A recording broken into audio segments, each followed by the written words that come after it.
Très bien. C'est le microphone principal? Merci, monsieur. Oui, monsieur. Très bien. J'ai vu qu'il y avait un peu d'écho, là, au fond. Et donc... Bonjour, mes amis. M'entendez-vous bien, là, au fond? Alors, ça s'est arrêté. Merci.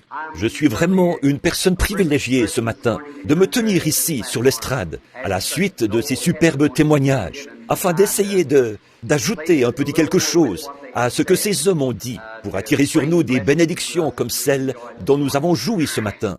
Et j'ai remarqué que certains d'entre eux étaient très bien, monsieur. Est-ce que c'est mieux? Donc, certains de ces hommes qui ont pris la parole ici, la plupart d'entre eux, en fait, chacun d'eux a donné un témoignage excellent, vraiment remarquable. Combien je les apprécie, ces merveilleux témoignages à la gloire du Seigneur. Maintenant, nous allons aborder la parole. Et cette semaine, j'ai résolu en mon cœur de ne pas garder les gens assis pendant 2 ou 3 heures à m'écouter. Je vais vous dire pourquoi je fais cela, mes amis. Je suis sans instruction et je ne peux parler que par inspiration. Or, un homme instruit, eh bien, il est inspiré lui aussi. Mais il peut expliquer ce dont il parle en se servant de son instruction, en employant les mots qui feront connaître aux gens ce dont il parle. Étant sans instruction, je dois recourir aux symboles de la nature pour exprimer l'inspiration que je reçois, ce qui fait que parfois, les gens ont vraiment du mal à comprendre. C'est ce qu'on constate.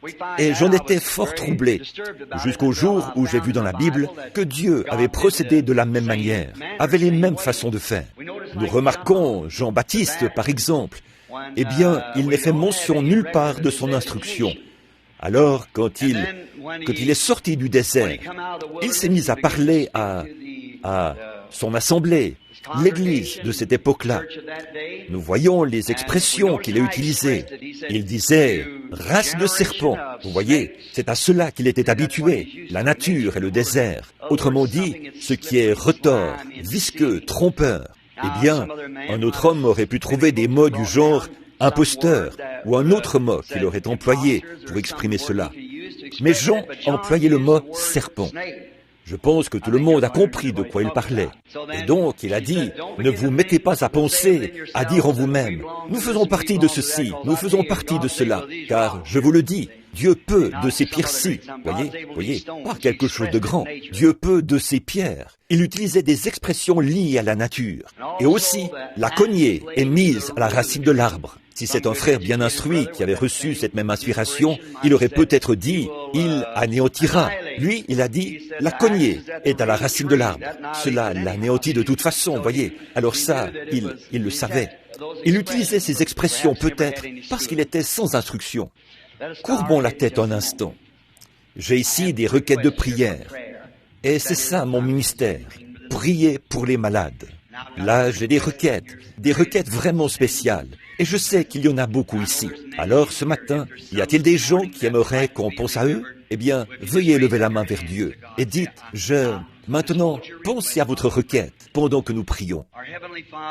Notre Père Céleste, nous nous approchons maintenant de ta sainteté, par le nom de ton Saint Fils, le Seigneur Jésus, pour t'adresser ces demandes, de la part de chacun de ceux qui ont rédigé ces requêtes que je tiens ici dans ma main, et plus particulièrement pour ce frère dont la jolie fillette a été grièvement blessée dans cet accident. Je prie pour cet enfant, Seigneur, et je prie pour toutes les autres requêtes, celles qui sont tenues secrètes en ce moment, chacune n'étant connue que de la personne qui a levé la main. Mais toi, tu es le Dieu infini, et tu connais chaque motif et toutes nos requêtes. Nous te prions de les exaucer. En effet, tu l'as promis et nous le croyons. Nous te demandons maintenant de prendre ces quelques mots que nous lirons et de nous en donner l'inspiration, Seigneur, alors que nous nous attendons à toi. Puisse le Saint-Esprit s'approcher de chacun et nous révéler l'interprétation de la parole, car nous le demandons au nom de Jésus. Amen. Bien sûr, mon frère, faites donc. C'est en ordre. Pendant que je cherche le passage, là, Avant, je pouvais me souvenir des passages de l'Écriture et tout, sans avoir à les noter. Mais depuis que j'ai dépassé 25 ans, ça ne fonctionne plus très bien. Je dois les prendre en note afin de m'en souvenir. Maintenant, nous allons... Est-ce que c'est mieux? Est-ce que vous entendez mieux? Non. Au fond, les gens hochent la tête. Peut-être, je dois me tenir... D'accord. Comme ceci. Qu'est-ce que ça donne, là? Est-ce que vous entendez? Et comme ça. Est-ce que c'est mieux? Très bien. C'est bien. J'aimerais maintenant attirer votre attention sur Ésaïe 42, 1 à 7. Et aussi sur Matthieu 4, 15 et 16. Voici mon serviteur, que je soutiendrai, mon élu, en qui mon âme prend plaisir. J'ai mis mon esprit sur lui. Il annoncera la justice aux nations. Il ne criera point, il n'élèvera point la voix, elle ne la fera point entendre dans les rues. Il ne brisera point le roseau cassé, il n'éteindra point la mèche qui brûle encore. Il annoncera la justice selon la vérité. Il ne se découragera point et ne se relâchera point, jusqu'à ce qu'il ait établi la justice sur la terre, et que les îles espèrent en sa loi. Ainsi parle l'Éternel, qui a créé les cieux et qui les a déployés, qui a étendu la terre et ses productions, qui a donné du pain à ceux qui la peuplent, et le souffle à ceux qui y marchent. Moi, l'Éternel, je t'ai appelé pour le salut, et je te prendrai par la main. Je te garderai, et je t'établirai pour traiter alliance avec le peuple, pour être la lumière des nations, pour ouvrir les yeux aveugles, pour faire sortir des prisons le captif, et du cachot ceux qui habitent dans les ténèbres. Et maintenant, dans Matthieu 4, à partir du verset 12, nous lisons ceci. Jésus, ayant appris que Jean avait été livré, se retira dans la Galilée.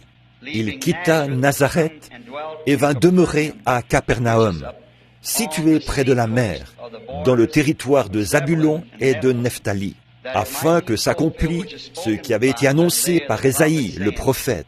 Le peuple de Zabulon et de Nephtali, de la contrée voisine de la mer, du pays au-delà du Jourdain, et de la Galilée des gentils. Ce peuple, assis dans les ténèbres, a vu une grande lumière. Et sur ceux qui étaient assis dans les régions des ombres de la mort, la lumière s'est levée. Dès ce moment, Jésus commença à prêcher, à dire « Repentez-vous, car le royaume des cieux est proche ». Que le Seigneur bénisse sa parole. Maintenant, mon sujet ce matin, c'est allumer la lumière. Et je vais faire aussi vite que possible pour que vous puissiez sortir à temps pour assister à la prochaine réunion prévue, là, dans environ 45 minutes. Vous savez, Monsieur McAnally, je pense qu'il est présent. J'ai vu son camion à l'extérieur. Il y a quelque temps, nous étions là. C'était au cours de l'un de mes premiers voyages, ici en Arizona, pour une partie de chasse. Nous étions là, près de la montagne de la superstition. Je n'avais entendu parler depuis longtemps, et j'avais entendu la plupart des légendes qui se racontent au sujet de la superstition.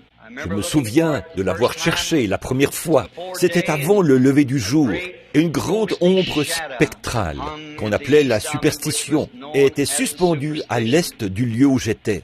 J'avais entendu parler des Indiens qui refusaient de s'en approcher, qui en avaient peur, qui avaient été maltraités par les Espagnols au tout début, quand ceux-ci étaient à la recherche de l'or. On prétendait que de mauvais esprits y vivaient. Tout cela avait éveillé ma curiosité. Mais là, au début, je n'avais qu'une lampe de poche pour voir la superstition. Alors, je l'ai observé pendant un bon moment, jusqu'à ce que le soleil, dans sa majesté, ait commencé à se mouvoir au-dessus des ténèbres. Et à ce moment-là, il a séparé les ténèbres d'avec la lumière. Il a repoussé les ténèbres. Finalement, il s'est élevé dans toute sa majesté, au-dessus du sommet de la montagne, ce qui a montré cette superstition telle qu'elle était. Il l'a éclairée, elle l'a montrée telle qu'elle était. Toute cette frousse et ces craintes que j'avais de la superstition, quand le soleil s'est mis à briller sur elle avec force, tout ça s'est envolé. Le soleil est le roi de toutes les lumières de la terre, pour ce qui est des lumières naturelles. Quelle que soit l'intensité de la lumière artificielle que nous pouvons avoir, ou la puissance des rayons électriques que nous pouvons produire, quand le soleil se lève, toutes les autres lumières pâlissent. C'est la même chose pour la parole de Dieu. Quand la parole de Dieu se lève, toutes les superstitions, les fanatismes des dénominations et autres s'évanouissent. Cela montre ces choses telles qu'elles sont. Au commencement, Dieu a dit que la lumière soit. La lumière vient uniquement, la véritable lumière, la lumière suprême, vient par la parole de Dieu. Dieu a séparé la lumière d'avec les ténèbres au commencement. Et la parole de Dieu manifestée sépare toujours la lumière d'avec les ténèbres. Les gens peuvent s'élever avec ceci, cela ou autre chose. Des ismes peuvent survenir, le communisme, le fascisme et tous les autres ismes peuvent survenir. Les superstitions, les sectes ou quoi que ce soit pourraient survenir.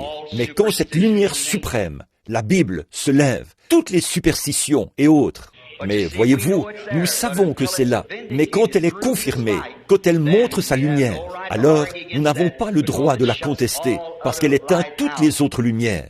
Jésus a dit que toute parole d'homme soit reconnue pour mensonge, et que la mienne soit reconnue pour vérité. Sa parole est au-dessus de toutes les paroles d'hommes, au-dessus de toutes choses, de tout. Sa parole est la lumière.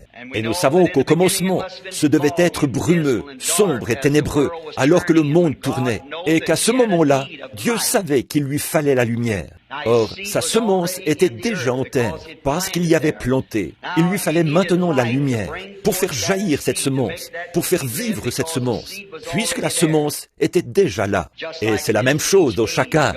Dieu nous a annoncé d'avance ce qui arriverait dans chaque âge.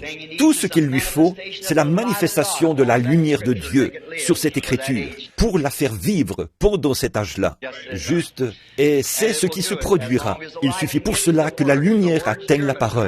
Si la parole est fécondée, elle la fera vivre. Si c'est une promesse qui s'applique à cette époque-là, vous pourriez planter du blé à un certain moment, ou une autre semence à un autre moment. Certains plants poussent plus lentement que d'autres, parce que cela dépend de la saison. La parole de Dieu vient en sa saison. On a eu la loi, la grâce, et ainsi de suite, au fil des âges. Elle est chaque fois illuminée par la manifestation de la lumière, qui fait jaillir la vie contenue dans la semence. Par la parole de Dieu, le soleil brille aujourd'hui, parce que ce soleil que nous apprécions tant est la parole de Dieu manifestée. Cette lumière même du soleil que nous voyons là dehors n'est rien d'autre que la parole de Dieu. Quand il a dit que la lumière soit, qu'en serait-il s'il avait dit que la lumière soit et que la lumière n'ait pas été? Alors, ce n'est pas Dieu qui aurait parlé. Quand Dieu dit que cela soit, cela sera. Alors, nous voyons que le soleil, que nous apprécions tant en ce moment, est la manifestation de la parole de Dieu prononcée dans la Genèse. Et nous nous rendons compte que la lumière de Dieu d'aujourd'hui, c'est son Fils. L'autre, c'était le S-O-L-E-I-L. Celui-ci, c'est le F-I-L-S. Le F-I-L-S, c'est la Bible. Il était, au commencement était la parole était avec Dieu et la parole était Dieu. Hébreux 13:8, il est le même hier, aujourd'hui et éternellement. C'est la parole de Dieu en tout temps. C'était Christ en Noé. C'était Christ en Moïse, c'était Christ en David, qui regardait la ville en tant que roi rejeté, là où 800 ans plus tard, Christ s'est assis et a pleuré sur la ville, un roi rejeté, exactement comme David l'avait été. C'est toujours l'Esprit de Christ, et la parole de Dieu a été pleinement manifestée en Jésus-Christ, l'Esprit de Dieu. Aucune vie ne peut venir sans lumière. La lumière produit la vie. Sans lumière, il ne peut y avoir aucune vie, qu'elle soit naturelle ou spirituelle. Elle est indispensable. Et la lumière ne peut venir que par la parole de Dieu. La parole de Dieu, c'est la lumière. Quand elle est manifestée, elle est une semence qui est là, car Dieu a planté toutes les semences. Nos corps étaient sur la terre avant que l'heure. Eh bien, avant qu'il y ait la moindre lumière ici, la moindre vie ici, quoi que ce soit, le calcium, la potasse, le pétrole et la lumière cosmique, tous les éléments qui se trouvaient ici, ils s'y trouvaient déjà quand Dieu a créé la terre. Il n'a fallu que sa parole parler pour donner l'existence à tout cela, exactement comme pour la vie végétale, ou pour la vie des arbres, pour tout. toute autre forme de vie. Rien ne peut vivre sur le plan naturel ou spirituel sans sa lumière. Et sa parole est lumière et vie. Mais quand il envoie sa lumière, elle a fait connaître aux gens, et qu'ensuite elle est rejetée, alors que penser de cela? C'est de cela que nous voulons parler ce matin, le rejet de cette lumière, par ceux à qui elle a été envoyée. Ils la rejettent, tout comme à cette époque-là. Voici mon serviteur, en qui je prends plaisir. Il est la lumière des nations, il est la lumière du monde. Il était la lumière du monde, mais il a été rejeté. C'est ce qui est triste. Et cette situation se répète chaque fois que Dieu manifeste sa lumière. Le monde lui-même rejette cette lumière. Pourquoi? C'est écrit là dans la Bible. À chaque âge, Dieu a assigné une certaine partie de sa parole à chaque âge. Et l'on voit toujours quelqu'un pour manifester cette parole. La venue de Jésus, le Messie, avait été prophétisée 4000 ans à l'avance. Et quand il est venu, il a manifesté chaque promesse du Messie. Et pourtant, les gens du monde, les églises et tout le reste, ils ne savaient rien à son sujet. Et ce, parce qu'ils s'étaient engagés dans d'autres voies qui les empêchaient de savoir cela. Or, qu'en serait-il d'un homme? Nous allons aborder cela du point de vue naturel. Qu'en serait-il d'un homme qui est né ici-bas pour marcher à la lumière du soleil? Ce soleil que Dieu a créé pour lui, mais qui, tout à coup, ferme les yeux, va en courant dans le sous-sol, ferme la porte, baisse les rideaux et refuse catégoriquement d'admettre que le soleil brille. Il en refuse les bienfaits. Il refuse ses rayons chauds, sa source de vie. Il refuse la lumière que répand le soleil pour lui permettre de voir où il va et d'où il vient. Il refuse cela. Que diriez-vous à un homme qui a baissé les rideaux ou qui est allé en courant dans le sous-sol, a éteint toutes les lumières autour de lui et a refusé catégoriquement d'admettre que le soleil brille? Il y a quelque chose qui cloche chez cet homme, mentalement. Ça, tout le monde le sait. Le bon sens vous dira qu'il y a quelque chose qui cloche chez cet homme, que quelque chose lui est arrivé. Il a perdu la raison. Eh bien, il en est de même en ces heures que nous vivons. Quand on voit quelqu'un qui se réfugie derrière certains prétextes et refuse en fait d'accepter la lumière de l'Évangile qui resplendit comme elle le fait aujourd'hui. Quand quelqu'un s'en détourne délibérément, se réfugie derrière quelque chose, baisse les rideaux et dit « Je n'y crois pas », il y a quelque chose qui cloche chez cette personne. Il n'y a aucun moyen de réfuter cela. Il y a quelque chose qui cloche. Quelque chose lui est arrivé. Et nous en voyons tellement. Il y a tellement de ça aujourd'hui. Or, Jésus était la somme des témoignages de tous les prophètes inspirés. Et toutes leurs prophéties ont été mises en lumière à son époque. Tout ce qui avait été prophétisé pour son époque.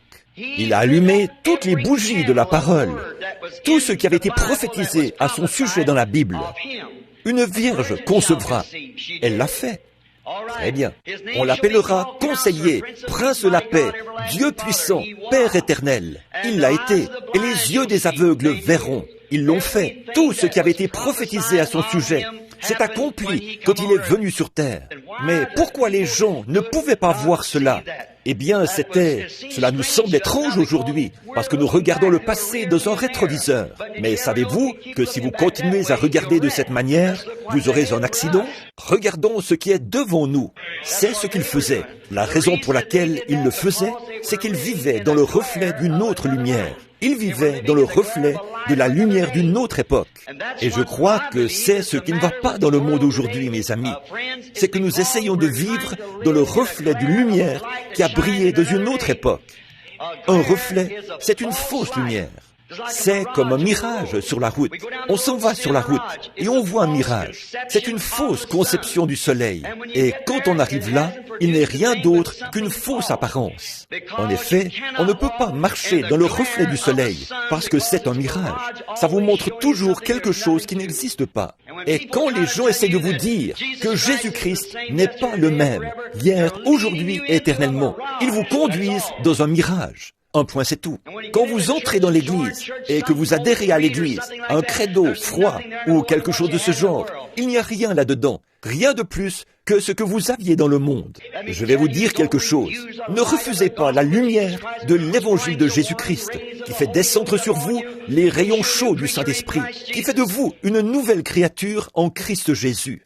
N'essayez pas de marcher dans le reflet d'un autre âge. Bon, peut-être que ce reflet convenait bien à cet autre âge. Peut-être qu'il convenait bien à ces gens-là. Cela s'est avéré exact à l'époque de notre Seigneur Jésus. Il était la lumière de l'Écriture à son époque. Il était la lumière. Il n'était pas la lumière tant qu'il n'était pas venu sur la terre pour confirmer la parole promise. Vous savez, il a déclaré là, Jean était la lampe qui brûle et qui luit. Et vous avez marché avec plaisir dans sa lumière pour un temps. Certainement, parce qu'Ésaïe avait prophétisé au sujet de Jean 712 ans avant sa naissance, la voix de celui qui crierait dans le désert.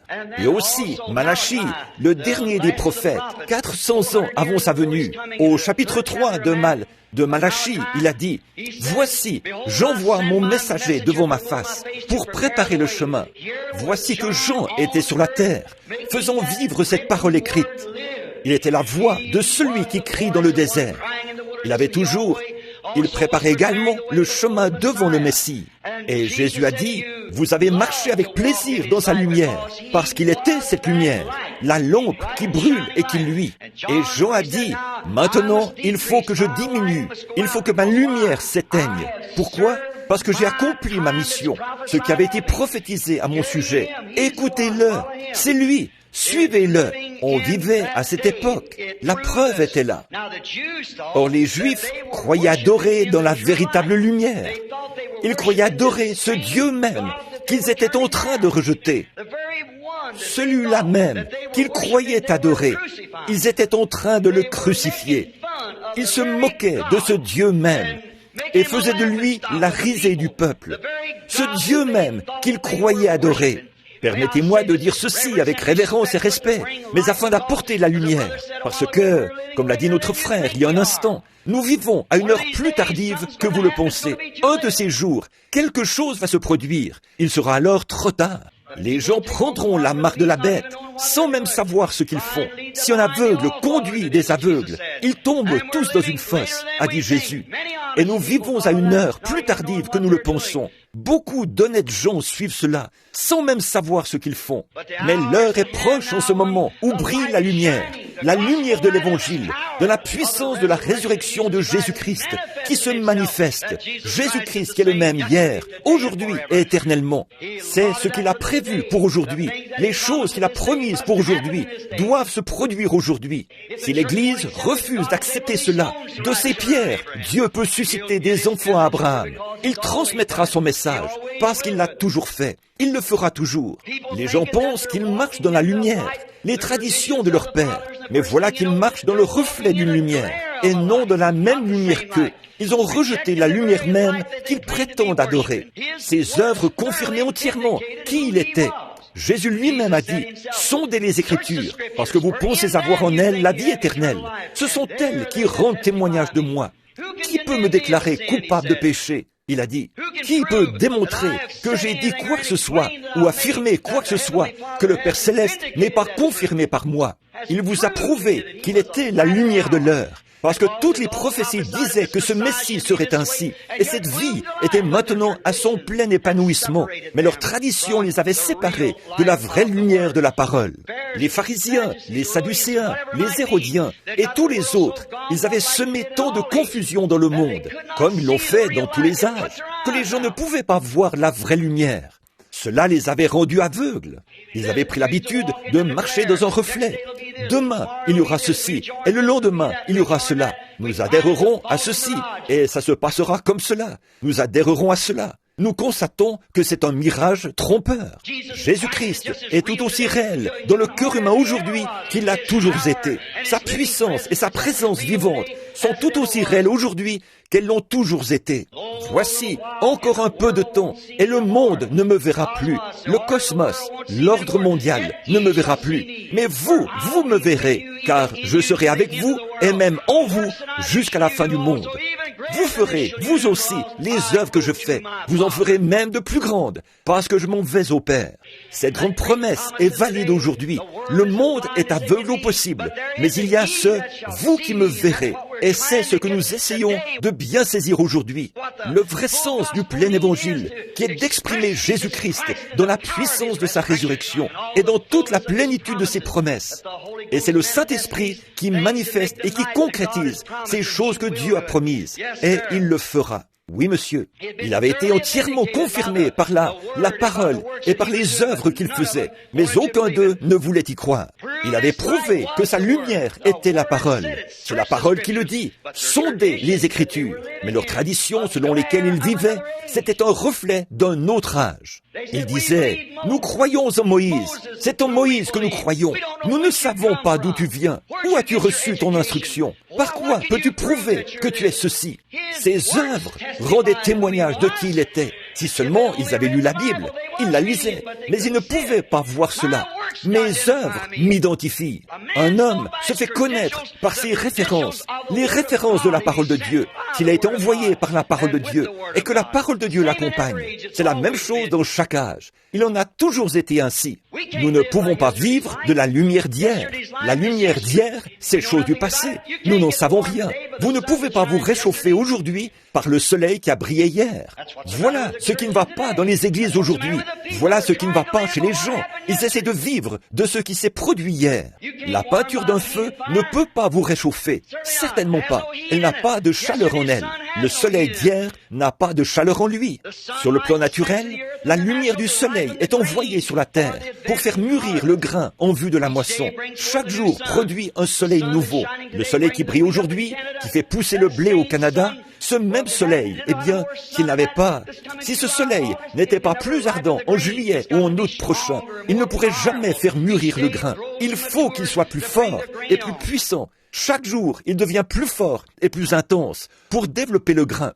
Maintenant, si le grain lui-même, si le soleil commence à gagner en intensité, le grain se développe. S'il demeure en contact avec le grain, il ne fera que développer le grain. Chaque jour, la balle qui enveloppe le grain, les éléments qui la constituent, le calcium et tout, contribuent au développement du grain, au fur et à mesure que le soleil gagne en force. Mais si on prend un soleil d'août et qu'on le fait briller sur du blé aujourd'hui, il le tuera, bien sûr. Alors, on ne peut pas faire ça. Il faut qu'il apparaisse en sa saison. De même, le blé et le grain de Dieu doivent mûrir exactement dans la saison où il se trouve. Mais comment un soleil? Eh bien, le blé mourrait, le fruit mourrait sous le soleil qui vit aujourd'hui, ou plutôt qui brille aujourd'hui. Sa moisson prochaine est en train de mûrir. Le grain doit arriver à maturité, au même rythme que la lumière. Mais le fait est qu'aujourd'hui, le grain de l'Église ne veut pas arriver à maturité. Il veut demeurer au même stade qu'il était au temps de Moody, de Sankey, de Finney, de Knox, de Calvin. Eux, c'était bien. Ils étaient la lumière de l'heure. Mais c'est maintenant une autre heure. C'est maintenant une autre époque. C'est maintenant le stade avancé de l'Évangile qui arrive à sa maturité complète. Alors, nous ne pouvons pas vivre de ce qu'ont dit Luther, Wesley ou quelqu'un d'autre. Nous vivons dans la lumière qui était prédite pour notre époque. Nous sommes dans le 7e âge de l'Église et non dans le 3e ou le 4e âge de l'Église. Le grain devrait être en état de recevoir cette lumière. S'il ne la reçoit pas, il tombe et elle ne lui est d'aucune utilité. Le grain mûrit avec la lumière, pourvu qu'il avance avec la lumière. Il en est de même de l'Église, qui devrait produire le pain de chaque âge. Comme l'a ordonné Jésus quand il a dit, « L'homme vivra de toute parole qui sort de la bouche de Dieu ». Le pain qu'il nous faut se trouve dans la Bible. Elle est la révélation complète du plan de Dieu. Elle est la révélation complète de Jésus-Christ. Nous n'y ajoutons rien ou n'en retranchons rien. Quiconque le fait, son nom sera retranché du livre de vie. Nous n'avons aucunement besoin que des credos y soient ajoutés. Elle est écrite exactement comme elle doit être. Nous n'y ajoutons rien. Nous n'en retranchons rien. Nous la prêchons telle qu'elle. Et c'est Dieu qui se chargera de la manifester. Toutes ses promesses, ce qu'il a promis, il le manifestera tel quel. Nous ne devons ni en retrancher, ni y ajouter quoi que ce soit. Laissez-la telle qu'elle est. Mais voyez-vous, aujourd'hui, nous constatons que les gens sont un peu comme à cette époque-là. Ils essaient de vivre dans le reflet d'une époque passée. L'Église devrait mûrir, comme mûrit le blé, car l'homme ne vivra pas de pain seulement, mais de toute parole de Dieu, le pain de vie. Pas seulement d'une partie des paroles, mais de toutes les paroles de Dieu, dans chaque âge. Ne restez pas là-bas à manger uniquement des fèves et des pommes de terre. Il y a d'autres choses qui accompagnent cela. À mesure que nous progressons dans le menu complet du grand dîner de Dieu, qui est placé devant son peuple, la puissance du Saint-Esprit, la joie qu'il procure, que procure la puissance et l'esprit qui ont été donnés. Vous ferez, vous aussi, les œuvres que je fais, parce que je vis. Vous aussi, vous vivez. Les promesses que Jésus a faites à son Église. Et nous voyons cependant qu'aujourd'hui, les gens essaient de retourner dans un autre âge, un âge révolu. L'âge de Luther était un âge glorieux. Il a vu les erreurs de l'Église catholique. Il a vu la communion. Là, ce jeune prêtre, il a vu que c'était faux. Ce n'était pas le corps littéral de Christ. C'était un morceau de pain qu'ils avaient béni. Et il a vu que le vin n'était pas le sang littéral, mais qu'il représentait le sang. Il a donc protesté contre tout cela, parce que cette heure-là était arrivée. Et peu importe le nombre de prêtres qu'ils avaient, et toutes les autres choses qu'ils avaient, Dieu s'est emparé d'un homme qui pouvait faire briller la lumière. Amen. Il a accepté la justification par la foi. Il a fait briller la lumière de l'âge luthérien.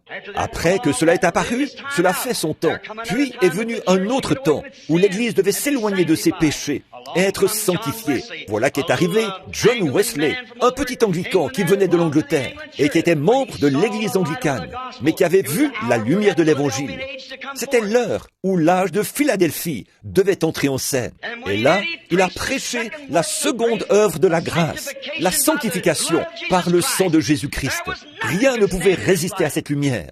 Il a été considéré comme un fanatique au même titre que Luther, mais il a protesté contre toutes ces autres choses. Il a fait briller la lumière, parce que c'était la lumière de l'heure. Dieu avait trouvé un homme, John Wesley, qui pouvait allumer la lumière. Il avait trouvé, et aussi Luther, qui allumait la lumière de cet autre âge. Puis sont arrivés les frères pentecôtistes. Ils sont venus dans leur âge à eux, celui de la restauration des dons, où allaient être restitués à l'Église les dons du parler en langue, les dons de guérison et tout. Eh bien, ils ont fait exactement ce que l'Écriture disait qu'ils feraient. Et alors, ils ont manifesté cela. C'est tout à fait vrai. Mais vous rendez-vous compte que nous sommes maintenant plus loin que cela? Nous sommes dans le temps de l'épouse, le temps de la sélection, le temps que l'épouse qui a été annoncé pour nous. Tout ce qu'a laissé le asile, dit Joël 2, 28. Tout ce qu'a laissé le asile, le gazam l'a dévoré. Et tout ce qu'a laissé le gazam, la sauterelle l'a dévoré. Chacune de ces organisations, si vous avez lu les 7 sceaux de la Bible, chacun de ces réformateurs est allé prêcher la parole, mais a laissé des points en suspens. Alors, qu'est-ce que les gens ont fait après le départ des réformateurs, que la lumière a commencé à baisser? Au lieu de continuer à marcher vers une plus grande lumière, ils en ont fait une organisation. Et quand ils en ont fait une organisation, nous croyons cette lumière. Voici la lumière. La voici. Qu'est-ce qu'ils ont fait? Alors, Wesley est arrivé et il s'est séparé d'eux. Qu'est-ce que Wesley a fait? Il en a fait une organisation. Après lui et son frère, John et Charles, voilà que sont arrivés Asbury et les autres. Et après leur époque, on a organisé ce qu'on a appelé l'Église méthodiste. Qu'est-ce qu'ils ont fait? Ils ont refusé de recevoir plus de lumière. Ils ont simplement dit, voici la lumière, la voici. Ensuite sont arrivés les pentecôtistes qui ont démasqué leur erreur, démontré que Dieu envoie encore le baptême du Saint-Esprit. Il fait encore descendre sa puissance de guérison, ce qu'eux refusaient d'accepter. Qu'est-ce qu'ils ont fait? Ils se sont séparés d'eux, parce que c'était une autre lumière. Qu'en est-il de maintenant? Une 60aine d'années se sont écoulées et les pentecôtistes ont formé une organisation. Nous sommes ceci, nous sommes cela. Et Dieu s'est séparé de tout cela. Et là, au loin, il a fait sortir une épouse, une élue de ce groupe-là. Et il n'y aura jamais un autre âge de l'Église. L'âge de l'Église de Philadelphie, c'était Wesley. Et l'âge de l'Église de Laodicée, c'est l'organisation pentecôtiste qui entre directement là-dedans. La marque de la bête, c'est la Bible. Et c'est ce que disait ce frère il y a quelques instants. C'est vrai. Exact. Elles y vont, toutes ces organisations, parce qu'elles ont refusé de marcher dans plus de lumière. Elles s'organisent et disent, nous croyons ceci. Quand Dieu fait quelque chose, examinez cela par l'Écriture. Les pharisiens disaient, nous l'avons. Les sadduciens disaient, nous l'avons. Mais c'est Dieu qui l'avait. Dieu a tourné la clé et allumé la lumière. Elle a été rejetée comme elle l'a toujours été. L'Église catholique a rejeté Luther. Wesley a rejeté Luther. Et de la même façon, les pentecôtistes ont rejeté Wesley. Et aujourd'hui, le Saint-Esprit est en train de rejeter les pentecôtistes. Vous êtes en train de devenir tout aussi formaliste et froid que les autres. Tout le monde peut le constater. Je vous aime. Vous êtes ce qu'il y a de plus proche de la Bible, à ma connaissance. C'est pour ça que je suis avec vous. Mais écoutez, ouvrez les yeux et voyez le jour où nous vivons. Il est temps que la clé tourne de nouveau et qu'une lumière s'allume pour faire sortir de là un arbre. La Bible déclare dans Malachie 4 qu'il enverrait rétablir la foi originelle qui avait été donnée aux gens. C'est ce qu'il a promis. Il l'a toujours fait. Il envoyait sa parole. Alors les prophètes arrivaient parce que la parole venait aux prophètes. Ils avaient la parole et ils la faisaient vivre. Dans chaque âge, les organisations et les systèmes de l'époque les rejetaient. Et ils feront la même chose aujourd'hui. Dieu est tout aussi capable aujourd'hui de susciter un homme, autant maintenant qu'il l'était à l'époque. Il n'a jamais suscité les organisations. Demandez à n'importe quel historien, fouillez dans l'histoire. Quand une organisation se formait, elle mourait là et ne se relevait plus jamais. Dieu parle à des individus, c'est vrai. Et Dieu a promis de le faire de nouveau dans les derniers jours. Et c'est ce qu'il fera. Ce que Dieu a promis, il le fera. Allumer une lumière qui peut confirmer les Écritures promises pour aujourd'hui. Jésus a dit, ce qui arriva du temps de Lot arrivera de même à la venue du Fils de l'homme. Vous démontrez, vous voyez ce qu'ils font. Regardez Jéhovah, ce qu'il a fait. Notre Père a tout mis en place. Lot est là-bas, dans le monde, là-bas, à Sodome, tiède, avec tout ce péché autour de lui. Il y a aussi un messager là-bas qui lui prêche. Il y a le groupe d'Abraham, l'élu, celui qui est sorti, celui qui a la promesse, qui attend véritablement le Fils. Lot aussi, il attendait un fils, mais pas sous la forme qu'Abraham l'attendait. Qu'est-ce qui s'est passé? Juste avant que cela se produise, Dieu est descendu et s'est manifesté en chair, et il a proclamé qu'il était la parole, car la parole de Dieu est plus tranchante qu'une épée à deux tranchants. Elle discerne les pensées du cœur. Jésus a dit, cela arrivera de nouveau à la venue du Fils de l'homme. Ces promesses sont divines. Elles ont été prononcées par les lèvres de Jésus-Christ. Les cieux et la terre passeront, mais elles ne failliront jamais. De ces pierres, Dieu peut encore susciter des enfants à Abraham. Oh oui, nous sommes en route, un peu comme l'était Israël. Israël, pendant qu'il faisait route, il devait recueillir de la manne nouvelle chaque jour, car il tombait de la manne nouvelle. Nous ne sommes pas censés vivre dans la lumière de Luther, ni dans la lumière de Wesley, ou dans la lumière pentecôtiste. Nous sommes dans un autre âge, de la manne nouvelle. Qu'est-ce qui se passait s'ils essayaient de garder cette manne jusqu'au lendemain? Elle se contaminait, ça pouvait les tuer. C'est pourquoi nous avons tant de soi-disant chrétiens qui sont spirituellement morts. Ils se nourrissent du reflet d'une autre époque. Ils se nourrissent d'une manne qui est déjà contaminée. Tout comme la balle sur le blé. Ce qui n'entre pas dans le blé se détache du blé. Et quand la lumière est rejetée, il n'y a qu'une chose à faire. S'enfoncer dans les ténèbres. Toute partie de la nuit qui refuse de voir la lumière s'enfonce de nouveau dans les ténèbres. Il en est de même dans l'Évangile, et cela a été prouvé dans chaque âge. Nous vivons à cette époque-là. La manne d'hier est contaminée. J'entends des gens dire, il y a 40 ans, j'ai fait telle chose. C'est vrai, mais qu'en est-il d'aujourd'hui? Qu'en est-il de l'Église qui doit être en feu? Nous parlons d'hier, mais qu'en est-il de l'Église aujourd'hui? Qu'en est-il de vous en tant qu'individu aujourd'hui? Car ce que vous avez reçu hier ne servira à rien aujourd'hui. C'était très bien hier. Le message de Luther était la lumière de l'heure, comme l'était celui de Jean. Mais une plus grande lumière apparut. Luther était aussi une grande lumière. Et nous avons joui de sa présence pendant un temps. Mais une autre lumière est venue et a dissipé la sienne.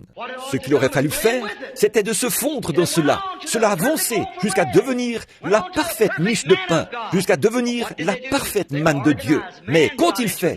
Ils ont formé une organisation. L'homme s'est mêlé à cela. Au lieu que ce soit Dieu qui conduise, l'homme et ses systèmes se sont mêlés à cela et ont voilé la chose. Oh, cet arbre épouse, aujourd'hui, il a été émondé. Tout sarment qui ne produit pas de fruits est retranché. Jésus l'a dit, Jean 15. C'est ce qui est arrivé à présent. Nous le voyons. Ils ont été coupés, retranchés. Souvenez-vous, le cœur même de l'arbre se trouve au centre de l'arbre. Le fruit mûrit toujours. Le dernier endroit où un arbre porte du fruit, c'est à son sommet, à cause de la fraîcheur qui vient du centre, de la vie qui se trouve dans la semence. C'est un arbre épouse. Jésus était l'épouse. Il était un arbre. On l'a retranché. Il était l'arbre de vie qui était dans le jardin d'Éden.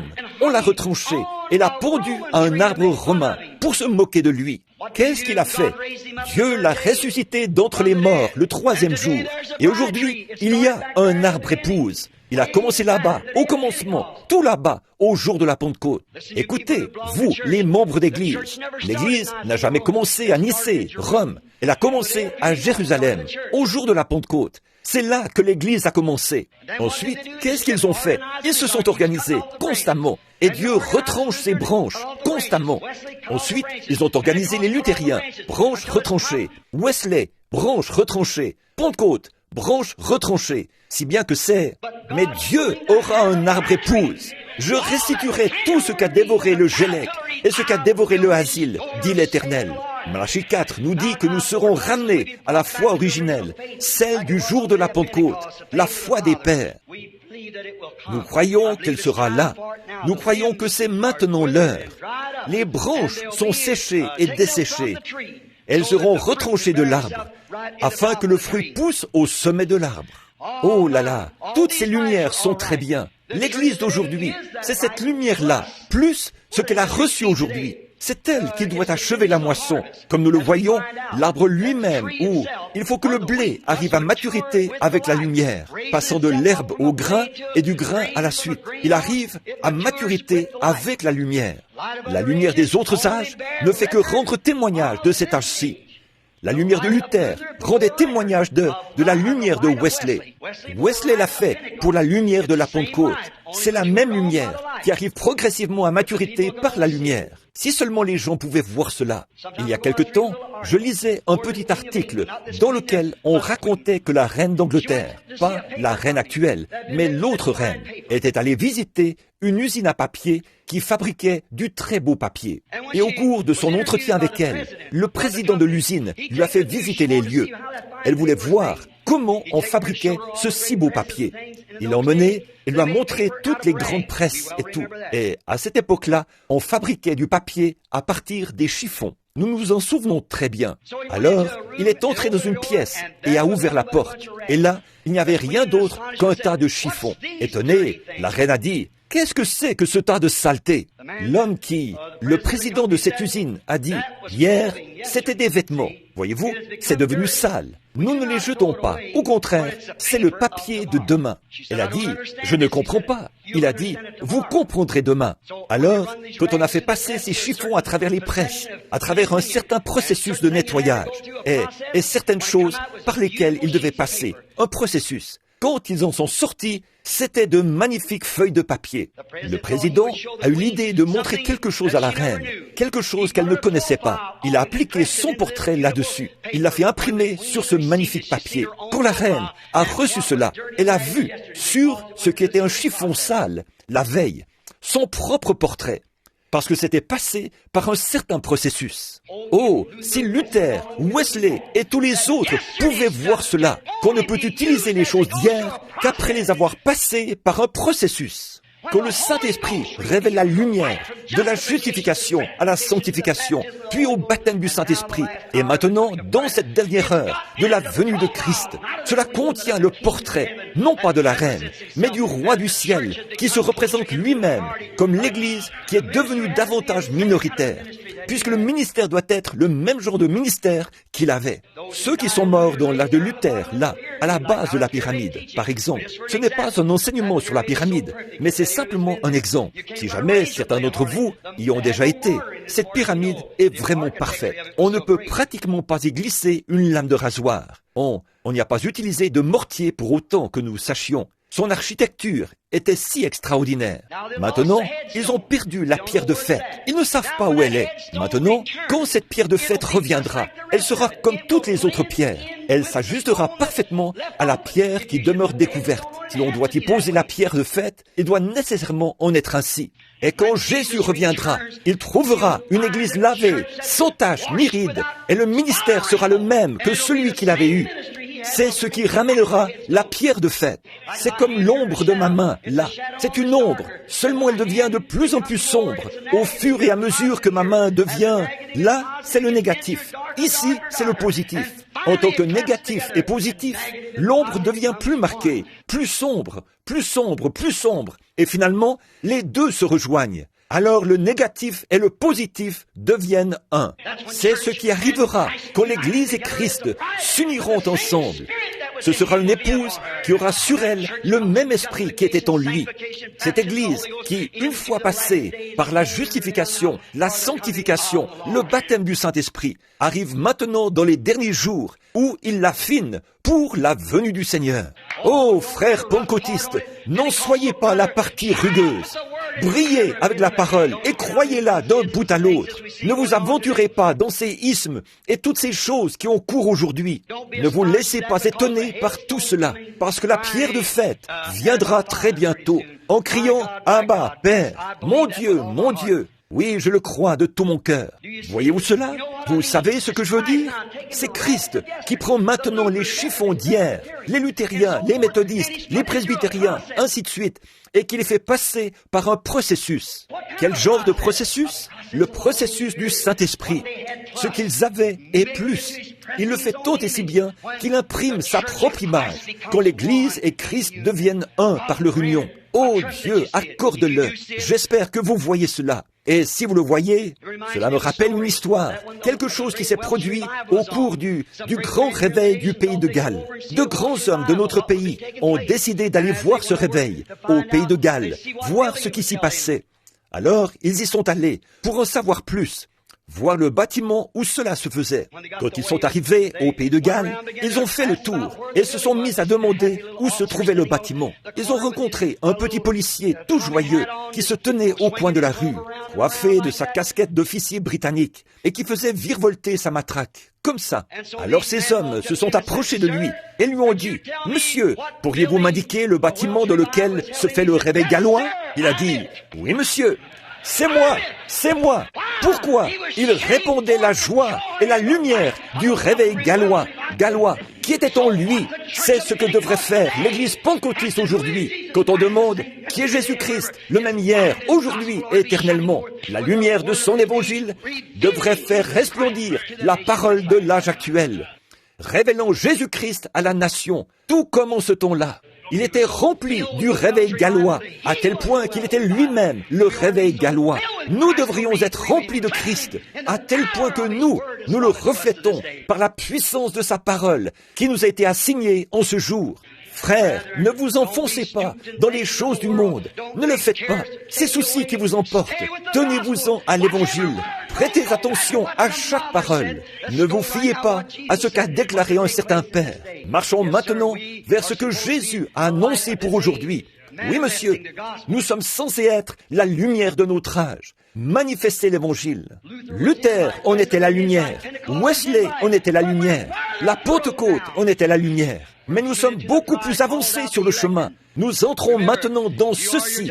Nous devenons l'épouse, les appelés à sortir, les élus. Souvenez-vous, si vous en êtes là, vous êtes comme ce policier. Il avait cela en lui.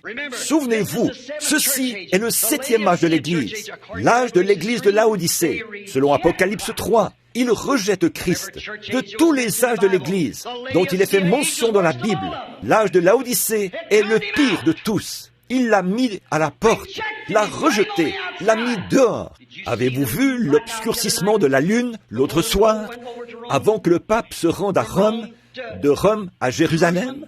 Jérusalem, l'église la plus ancienne. La lune est un type de l'église. Elle reflète toujours la lumière du soleil en l'absence de celui-ci. Et elle s'est obscurcie.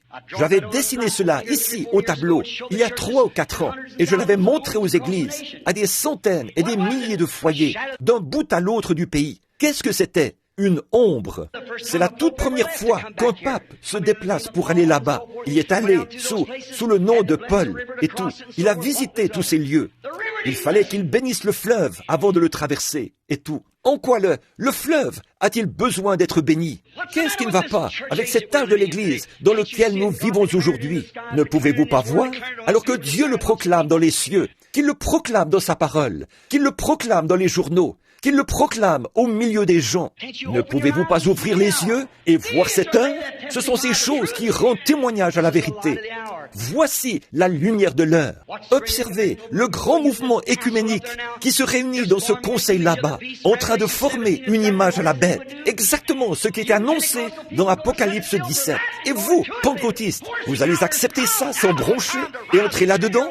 L'heure de la contrainte est venue. C'est maintenant l'heure de vous lever et de préparer votre lampe, de briller de l'éclat de l'évangile de Jésus-Christ et de sa puissance. Je sais que ceci est impopulaire, puisque bon nombre de mes amis pentecôtistes qui se sont trouvés en compagnie du pape et tout, disent avoir ressenti une atmosphère très spirituelle. Pour moi, c'est faux, c'est contraire à la Bible. Que la parole de Dieu soit reconnue comme étant la vérité. Oui, monsieur, c'est maintenant l'heure. Nous voyons ces grands mouvements qui ont cours dans... Oh, cela semble beau à l'œil naturel, certainement. Caïphe, tout ce qu'il révélait aux sacrificateurs à l'époque, tout au long de cette époque-là, semblait beau. Pourtant, Jésus était la lumière qui faisait vivre la parole. Mais leur conseil et tout les en avait aveuglés. Il a dit, laissez-les, un aveugle conduit des aveugles. Ils tomberont tous dans une fosse. Nous voilà de nouveau en ce temps-là, frères et sœurs. Nous voilà de nouveau à cette heure-là. Remarquez, pourquoi? Pour la même raison. Nous voyons que ces grandes lumières sous lesquelles nous avons vécu autrefois, elles étaient très bien. Nous n'avons rien contre elles. Mais cet âge de l'église de Laodicée, attention, souvenez-vous, c'est celui où Christ est rejeté. Et c'est exactement ce qui arrive maintenant. Ce grand conseil s'est appliqué à réunir tous les protestants, ce mouvement écuménique. Et qu'est-ce qu'il est en train de faire? D'obscurcir la parole elle-même. Et la parole, c'est Christ. Comment le peuvent-ils, alors que la science chrétienne, que les frères unis et que bon nombre des gens des autres grandes organisations, certains croient à la naissance virginale, certains n'y croient pas, certains croient ceci et cela. Comment pouvez-vous vous joindre à l'incrédulité? Comment deux hommes peuvent-ils marcher ensemble s'ils ne sont pas d'accord? Sortez du milieu d'eux et séparez-vous. Prenez la sainte parole de Dieu et tenez-vous-y. Jésus-Christ est tenu de manifester sa parole. Ce dont nous avons besoin aujourd'hui, c'est l'entrée en scène de Malachie 4. Un autre prophète paraîtra au nom du Seigneur Jésus-Christ et produira exactement ce qu'il avait promis de faire. Alors les hommes, aveuglément, délaisseront cela et s'avanceront directement dans les ténèbres, comme ils l'ont toujours fait. Regardez bien maintenant, nous voyons que c'est pour cette même raison qu'aujourd'hui, les églises rejettent le message, crucifient la parole, mettent la parole dehors. Et si vous ne faites pas partie de cela, vous ne pouvez même pas avoir une église à vous. Ils la fermeront définitivement. Il faut que vous en fassiez partie. Sinon, on ferme définitivement vos portes. Alors, que faire? Oh, prenez position pour ce qui est juste. Souvenez-vous, nous en sommes presque de nouveau au moment de la crucifixion. Il n'y a pas longtemps, en Angleterre, une fausse lumière a favorisé le plus grand vol que le monde ait jamais connu. Le plus grand vol qui ait jamais été commis a été perpétré sous une fausse lumière. Un vol de 7 millions de dollars a été commis grâce à une fausse lumière qui a fait ralentir le train. Et Scotland Yard n'a pas réussi à retrouver ces hommes. Ils se sont tirés si habilement. Ce vol est considéré comme le plus grand vol jamais commis par des brigands sur le plan naturel. Ce vol a établi le record du plus grand vol jamais perpétré dans le monde. Et le plus grand vol qui ait jamais été perpétré dans l'Église de Jésus-Christ a été perpétré sous une fausse lumière, le reflet d'un autre âge et le rejet de la lumière prévue pour cet âge. Amen. Une fausse lumière, un reflet d'hier. Ne marchez pas dans le reflet d'hier. Marchez dans la chaleur du Fils d'aujourd'hui. Ne vous réfugiez pas sous une ombre dénominationnelle en disant « les jours des miracles sont passés ». Jésus a dit « voici les signes qui accompagneront ceux qui auront cru. En mon nom, ils chasseront les démons, ils parleront de nouvelles langues. Voici les signes qui les accompagneront ». Ils disent « c'était très bien pour les apôtres, pas pour nous. Ça, c'est un reflet. » Jésus a dit, « Voici les signes qui accompagneront ceux qui auront cru dans le monde entier. » Oui, monsieur. Alors, quel est le problème? Marcher dans un reflet, c'est ce qui a entraîné le plus grand vol. C'est ce qui a retiré Christ de l'Église. Voyez-vous, comment Christ peut-il se manifester dans la parole promise d'aujourd'hui, au moyen d'un credo froid d'hier? Cela ne va pas réchauffer la semence. Non, monsieur. C'est le plus grand vol dont l'Église ait jamais fait l'objet. Réchauffé? Et souvenez-vous-en, la lumière de ce credo froid ne fera pas mûrir la semence d'aujourd'hui. Celui-ci rejette la semence. Il est un brouillard qui enveloppe la terre, très dense. Il est temps que Dieu se lève et allume de nouveau la lumière pour faire vivre sa parole. Certainement, la lumière, ce credo froid, ne fera pas mûrir le grain. Il ne le fera certainement pas. Et souvenez-vous, la civilisation a parcouru le même trajet que le soleil. Comme je vous l'ai dit au début, je dois prêter attention aux paraboles, à la façon dont la nature fonctionne. Je n'ai pas d'instruction pour faire autrement. Je n'en veux pas. Je préfère avoir ce que j'ai, plutôt que d'avoir toute l'instruction du monde. J'ai Jésus-Christ. Je le vois vivre sa parole d'un bout à l'autre, et c'est tout ce que je dois savoir. Et si un homme est né de l'Esprit de Dieu, il sondera l'Écriture pour voir si c'est la réponse pour aujourd'hui. La réponse du jour, c'est Christ. Christ est la parole. Quand la parole prend vie, elle fait jaillir la lumière qui était promise pour aujourd'hui. Dans cet âge sombre de Laodicée, il n'y en a qu'un petit nombre. Moi, je châtie, je reprends tout ce que je reçois. Repens-toi, a dit Jésus, et reviens. Tournez-vous vers la parole. Il est la parole. Venez à lui. Oui, monsieur. Surveillez la lumière. Elle est partie de l'Est pour aller à l'Ouest. Nous sommes sur la côte Ouest. Elle a eu 3 étapes, n'est-ce pas? Elle a eu 3 étapes. Elle a traversé les eaux 3 fois. De Paul, elle a traversé la Méditerranée pour aller en Allemagne. L'Allemagne a été illuminée par Luther. Elle a traversé la Manche pour aller aux États-Unis et maintenant pour aller en Angleterre. Puis de l'Angleterre, elle a traversé le Pacifique pour venir aux États-Unis. Et elle a fait son chemin à travers le Messa de Luther. Et elle a continué jusqu'à ce que la dernière partie de cela se trouve de nouveau ici, sur la côte ouest. Et du mûrissement du grain, à partir du commencement, depuis Luther, à travers tous les âges, on devrait maintenant en être à la plénitude de l'Évangile, la puissance de Dieu qui fait mûrir, la lumière qui était manifestée par la justification, la sanctification, l'âge pentecôtiste, devrait faire mûrir l'arbre épouse pour la venue du Seigneur Jésus-Christ, afin que Christ puisse être manifesté dans son Église en tant qu'une seule personne, lui et sa femme, lui et son épouse. Amen. C'est l'heure où nous vivons, c'est la lumière du jour. Marchez-y, soyez sauvés, vous tous qui êtes aux extrémités de la terre. Le reflet dans l'Église d'aujourd'hui est très trompeur. C'est ce que Jésus a dit dans Matthieu 24. Il a dit que cela séduirait même les élus si c'était possible. Voyez-vous, Luther, non, il ne recevrait pas. Luther ne pouvait pas séduire un méthodiste. Un méthodiste ne pouvait pas séduire un pentecôtiste. C'est vrai, voyez-vous. Mais qu'en est-il de l'épouse? C'est ce qui aveugle les pentecôtistes. Oui, voyez, vous êtes retournés à vos credos, à votre formalisme. Vous vous êtes organisés et vous avez maintenant un groupe d'hommes qui vous dit ce qu'il faut faire. La Bible promet ces choses. Il nous faut des hommes et des femmes remplis de l'Esprit de Dieu. Si vous dites que vous avez l'Esprit de Dieu en vous et que Dieu a fait une certaine promesse ici, comment ce Saint-Esprit peut-il ponctuer cela? Dire, bon, c'était peut-être très bien pour notre âge. Nous, on ne le croit pas comme ça. Là, ce n'est pas le Saint-Esprit. L'homme qui est rempli de Dieu, lui et la parole sont un. Certainement, c'est le produit d'une union entre Dieu et l'homme. Comment une femme peut-elle être le mari d'un homme, être en opposition, faire des choses qu'il ne veut pas qu'elle fasse? Comment pouvons-nous flirter avec le monde, avec les dénominations et les organisations, et rejeter la lumière de l'heure? Comment est-ce possible, frères et sœurs? Soit dit avec respect et avec un amour divin pour chacun de vous. Comment pouvons-nous accepter ces choses? Comment pouvons-nous écouter ces choses? Cela nous retombe directement sur les bras. Ne condamnez pas les luthériens parce qu'ils ont condamné les catholiques. Ne condamnez pas Wesley parce qu'il a condamné les luthériens. Voyez-vous? Et de même, quand vous condamnez ce qui se passe aujourd'hui et que vous vous en détournez, quand vous voyez vos églises entrer dans ce grand mouvement écuménique et tout, ce qui vous entraîne, chacun de vous, dans la marque de la bête, et vous l'avez reçu, Bien des gens, au cœur honnête, entrent directement là-dedans. Vous dites, ce sont de braves gens, des saints. Ces sacrificateurs l'étaient aussi. Si je devais considérer la sainteté de Jésus-Christ ou les fruits de l'Esprit, ce sur quoi beaucoup d'entre vous se sont appuyés, eh bien, je ne voudrais en aucun cas manquer d'égard envers cela. Je crois chaque mot. Beaucoup diront, « Oh, j'ai parlé en langue, je l'ai reçu. » Ce n'est pas ça. Non, monsieur. Beaucoup disent, « Le fruit de l'Esprit, c'est ça. » Vraiment? Faisons passer Jésus en jugement, que Dieu me le pardonne. Pendant un instant, nous vous ferons comparaître, et je serai le sacrificateur. Je vous dirai, ce jeune homme, appelé Jésus de Nazareth, est entré dans la ville. Ne l'écoutez pas. Nous croyons au fruit de l'Esprit. Maintenant, regardez là votre bon vieux sacrificateur. Lui, son grand-père, son arrière-grand-père étaient tous sacrificateurs. Il a sacrifié toute sa jeunesse. Il est resté au séminaire.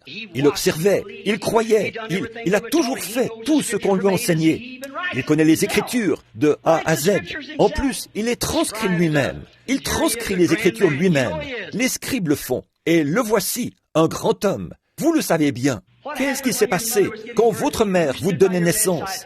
Qui s'est tenu à votre chevet? Ce bon vieux sacrificateur. Quand votre mère et votre père étaient sur le point de se séparer, qui les a entourés de ses bras, les a ramenés à Dieu? Ce bon vieux sacrificateur. Oui. Et voici que Jéhovah exige un agneau comme sacrifice pour le péché. Les hommes d'affaires, eux, ils vivent là, dans les villes, et ils vendent leurs marchandises, et tout, leurs produits et denrées, et tout ce qu'ils ont à vendre. Ils n'élèvent pas d'agneau. Et qu'est-ce que les sacrificateurs ont fait? Ils ont aménagé un petit espace là-bas, pour qu'on puisse y vendre des agneaux, afin que cet homme puisse aller purifier son âme devant Jéhovah. Qu'a fait cet homme, ce Jésus de Nazareth? De quelle église vient-il? À quelle dénomination appartient-il? Quelle carte d'association a-t-il? Nous allons le mettre à la porte. Nous n'aurons rien à voir avec lui, parce qu'il condamne chacun de nous.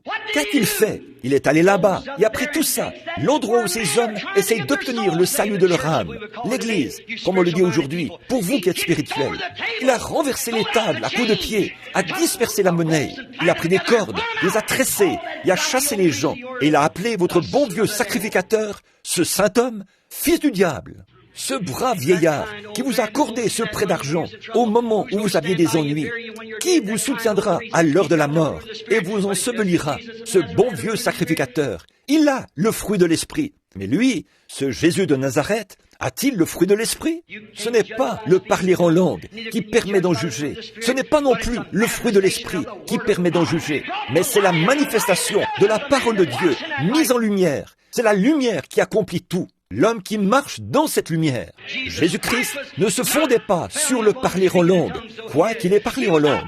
Il n'était pas le fruit de l'Esprit, quoi qu'il ait manifesté. On ne pouvait pas en juger, mais il croyait et ponctuait cela. Chaque parole de la promesse de ce jour-là, Dieu la vivait en lui. Voilà la lumière de l'heure. Voilà la preuve.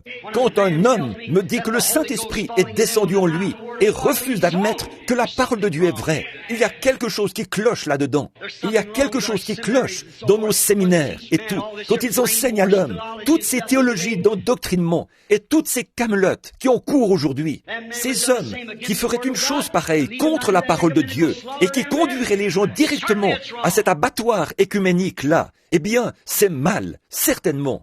Je dis cela au nom du Seigneur. Regardez bien, et vous verrez si ce n'est pas vrai. La lumière de l'heure. Ces credos froids ne produiront jamais une moisson. Nous devons avoir une église qui a été lavée dans le sang de l'agneau et qui, pour être l'église, est devenue une avec la parole. Les reflets dans l'église d'aujourd'hui, a dit Jésus, sont très trompeurs et séduiraient presque les élus, si c'était possible. Il n'y aura que les élus. Mais ce qui arriva du temps de Noé, où 8 personnes furent sauvées, arrivera de même à la venue du Fils de l'homme. Très peu de gens seront sauvés en ce temps-là. Qu'est-ce que ça fait? Ça mène directement à l'abattoir. C'est ce que nous constatons en voyant les ténèbres actuelles dans lesquelles nous vivons. Je dis ceci pour terminer. En voyant les ténèbres actuelles dans lesquelles nous vivons, ces jours où nous vivons maintenant, où la lumière s'est éteinte dans les cieux, s'est éteinte ici parmi nous auparavant, en guise de preuve, où on a démontré par la Bible, par les 7 sceaux, ce qui se passait. Et voici que Dieu le proclame dans le ciel, puis il descend le proclamer sur la terre, et les églises entrent directement là-dedans. Qui sauvera donc la petite épouse qui garde la parole? Qu'est-ce qui lui arrivera quand elle sera toute seule, qu'on la jettera dehors dans le froid? Elle ne prendra pas froid.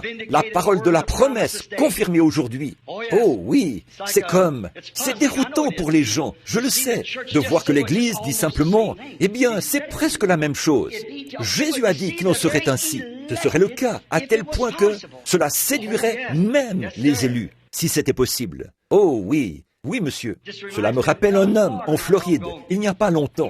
Il avait pris la parole et il racontait que sa Chevrolet était tombée en panne en Floride et qu'il s'était rendu au garage avec celle-ci. Là-bas, le mécanicien avait travaillé là-dessus. Il avait mis tous les éléments en place, mais il n'arrivait pas à la faire démarrer. Il y avait appliqué tout son savoir-faire. Il avait changé beaucoup de pièces, mais pour une raison ou pour une autre, ça ne fonctionnait toujours pas. Il n'arrivait pas à la faire démarrer. Il a continué à essayer encore et encore. Ce petit mécanicien est devenu nerveux. Il courait ça et là dans le bâtiment. Il ramassait des objets. Et cet homme qui se tenait là a dit « J'attends mon véhicule, monsieur. Je suis en retard. N'êtes-vous pas capable de le réparer ?» Il a répondu « Je fais tout ce que je peux. » Il était vraiment nerveux et tout. Il a continué à marcher. Après un moment, un monsieur élégamment vêtu s'est approché. Il a observé le mécanicien un instant et il lui a dit, après l'avoir laissé se creuser les méninges pendant quelque temps, il a dit, « Pourquoi ne pas toucher ceci? C'est le courant qui ne passe pas. » Alors il a dit, « Je n'y ai pas pensé. » Donc il a simplement actionné cet autre petit truc, quoi que cela ait pu être. Et il a fait passer le courant. La voiture a démarré. Il s'est retourné et a demandé, « Mais qui êtes-vous » Vous savez qui c'était? L'ingénieur en chef de General Motors. C'est lui qui avait fabriqué cet engin. C'est lui qui l'avait conçu. En cette heure, frère, où nous nous demandons ce qui ne va pas dans notre réveil, qu'est-ce qui ne va pas? Nous avons les matériaux et tout. Nous avons la mécanique. Mais où est la dynamique? C'est ce qu'il nous faut pour que Jésus-Christ entre en scène. Qu'est-ce qui ne va pas? Je vous le dis, il y a quelqu'un ici aujourd'hui, alléluia, qui s'appelle le Saint-Esprit. Il peut toucher la dynamique. C'est lui qui est la dynamique de cette mécanique. Aujourd'hui, nous, les pentecôtistes, nous sommes l'une des plus grandes églises du pays. Des milliers de gens se joignent à nous chaque année. Mais où est le Saint-Esprit? Nous avons accepté cela par le parler en langue et nous avons vu son effet. Les méthodistes l'ont accepté en poussant des cris. Luther l'a accepté par la foi et ainsi de suite. Ce n'est pas ça. C'est la parole. C'est la parole qui s'allume, la lumière qui allume la mécanique. Et elles deviennent la dynamique. Elles sont la dynamique. Quand la dynamique touche la mécanique, elle met tout cela en mouvement. C'est vrai, prenez la parole. S'il manque la moindre des choses, elle ne démarrera pas. Rejetez tout fardeau, tout isme, tout credo, afin que la dynamique, le Saint-Esprit, puisse se mouvoir librement dans la parole et confirmer la parole qui était promise pour aujourd'hui. Alors la grande Église de Dieu se lèvera comme un avion propulsé par moteur à réaction et décollera vers les cieux à la rencontre de son Maître. C'est tout à fait vrai. Tant que nous ne ferons pas cela, ça ne fonctionnera pas. C'est de ça qu'il est question. Oui, monsieur, qui le fera? Qui gardera cela en ce jour auquel nous pensons? Souvenez-vous-en. Souvenez-vous-en, frère. Bon, ça me rappelle une autre petite histoire. Ce n'est pas pour revenir aux histoires, mais un de mes amis se trouvait à Carlsbad, au Nouveau-Mexique, quand nous étions là-bas pour tenir une série de réunions à Carlsbad. Et un groupe de gens sont descendus dans une caverne. Oh, je n'ai jamais aimé ce genre de choses, là, sous terre, dans ces profondeurs, à environ 1600 mètres sous la terre. Moi, je suis satisfait ici, à la surface. Donc, ils sont descendus dans les profondeurs. Moi, je veux monter, pas descendre.